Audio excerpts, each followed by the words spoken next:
Hello friends, स्वागत है आपका हिंदी ज्ञान संकल्प चैनल पर।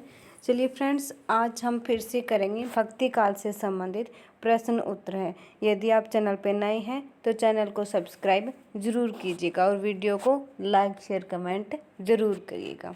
चलिए देखते हैं। सबसे पहले क्वेश्चन है, उत्तर भारत में भक्ति का प्रसार करने का श्रेय किसे प्राप्त है।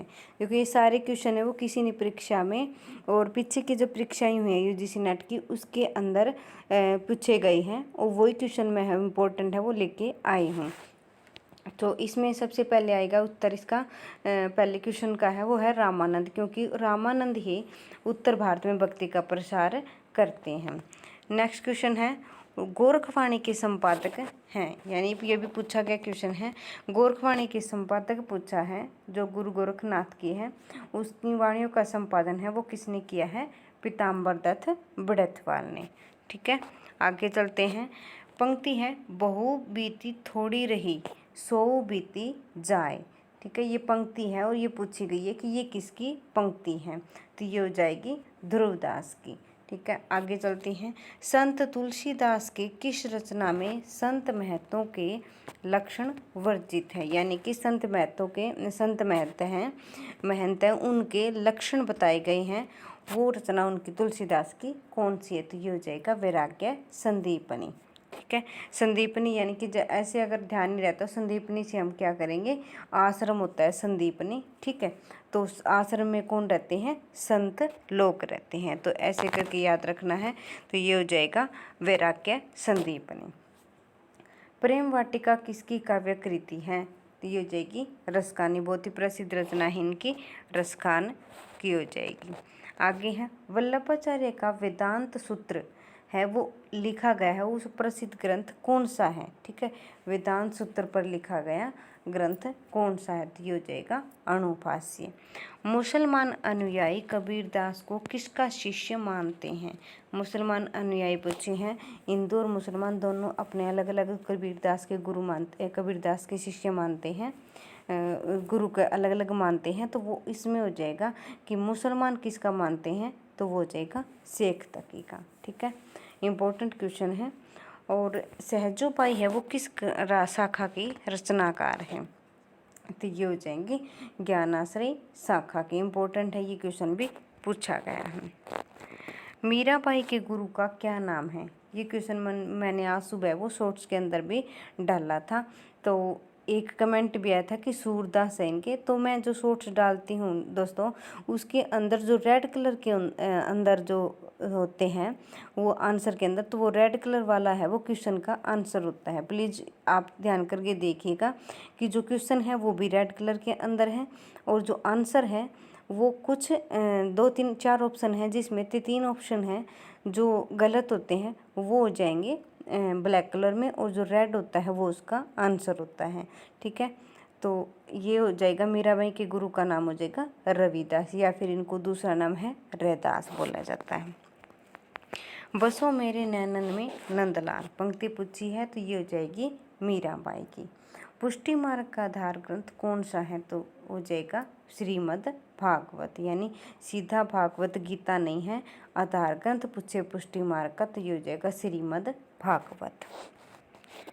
तुलसीदास की किस रचना का संबंध ज्योतिष से, देखो पीछे आई थी संत महत के लक्षण कौन सी रचना के अंदर है, तो वो हो जाएगी वैराग्य संदीपनी। और ये पूछा है कि ज्योतिष ग्रंथ है, ज्योतिष संबंध किससे है, तो ये हो जाएगा रामाज्ञा प्रसन्न से। ठीक है, इम्पोर्टेंट है, ये हो जाएगा रामाज्ञा प्रसन्न से।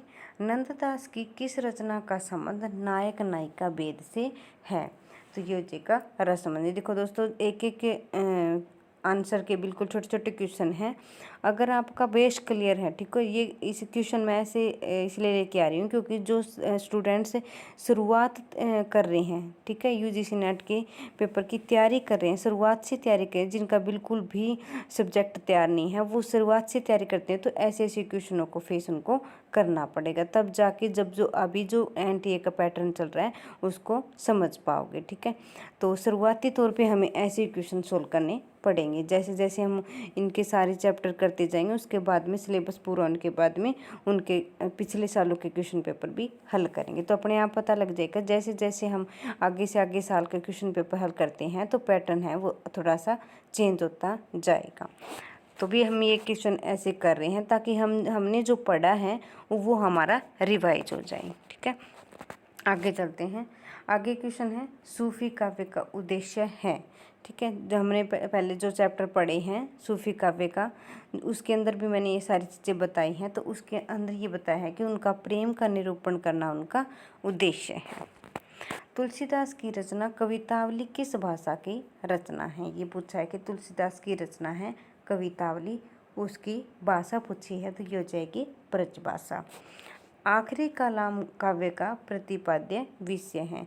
अगर आप वीडियो देख रहे हैं, अगर आप यहाँ तक आपने वीडियो देखी है तो आप मेरे इस क्वेश्चन का आंसर ज़रूर दोगे कि आखिरी कलाम है वो किसकी रचना है। ठीक है, आप हमारे कमेंट करके ज़रूर बताइएगा ये क्वेश्चन कि आखिरी कलाम है वो किसकी रचना है, और ये बताना है यहाँ पे कि इस काव्य का प्रतिपाद्य विषय क्या है। तो ये हो जाएगा इस्लाम दर्शन। दृष्टिकूट पदों की रचना किस कवि ने की है? ये भी हमने अध्याय के अंदर किया है, सूरदास वाले के अंदर। तो ये हो जाएगा सूरदास। ठीक है, साहित्य लहरी है, उसके अंदर दृष्टिकूट पदों की रचना सूरदास जी ने की है। सखी संप्रदाय को और क्या नाम से पुकारा जाता है? तो ये हो जाएगा हरिदासी संप्रदाय। इसको एक और नाम से पुकारा जाता है टट्टी संप्रदाय। तो मैंने उस अध्याय करते समय वो बताया था। आगे स्वामी अग्रदास का संबंध किस भक्ति शाखा से है? तो ये हो जाएगा राम भक्ति शाखा से। किस दर्शन में राधा कृष्ण की युगल उपासना पर बल दिया गया है? ये पूछा है कि किस दर्शन के अंदर याद राधा कृष्ण दोनों की युगल उपासना के ऊपर बल दिया गया है। तो ये हो जाएगा द्वैतवाद के अंदर। साहित्य लहरी के रचनाकार हैं, प्रसिद्ध रचना है ये है सूरदास की। ये भी परीक्षा के अंदर पहले पूछी गई है, बिल्कुल वन लाइनर क्वेश्चन है, तो ये भी ज़रूरी है हमारे लिए करने। तो ये पूछा गया है साहित्य लहरी है वो किसकी हो जाएगी? सूरदास की रचना हो जाएगी। अष्टछाप की स्थापना किसने की थी? तो ये हो जाएगा विठल नाथ ने। देखो इसके अंदर अष्टछाप के अंदर दो आते हैं आचार्य हैं, विठल नाथ और वल्लभाचार्य। तो उसके अंदर से अष्टछाप की स्थापना है वो विठल नाथ जी ने की थी। गोस्वामी तुलसीदास की अंतिम रचना कौन सी है? तुलसीदास से भी बहुत सारे क्वेश्चन बनते हैं, तो इसमें ये तीसरा क्वेश्चन है। देखो गोस्वामी तुलसीदास की अंतिम रचना पूछी है तो ये हो जाएगा हनुमान बाहुक। मृगावती किसकी रचना है? तो ये हो जाएगी कुतुबन कवि की। तो ये थे फ्रेंड्स आज के क्वेश्चन। अगर आपको वीडियो पसंद आई है तो वीडियो को लाइक शेयर और कमेंट ज़रूर करिएगा, और चैनल पे अगर आप नए हैं तो चैनल को सब्सक्राइब ज़रूर कीजिएगा। थैंक यू दोस्तों, धन्यवाद।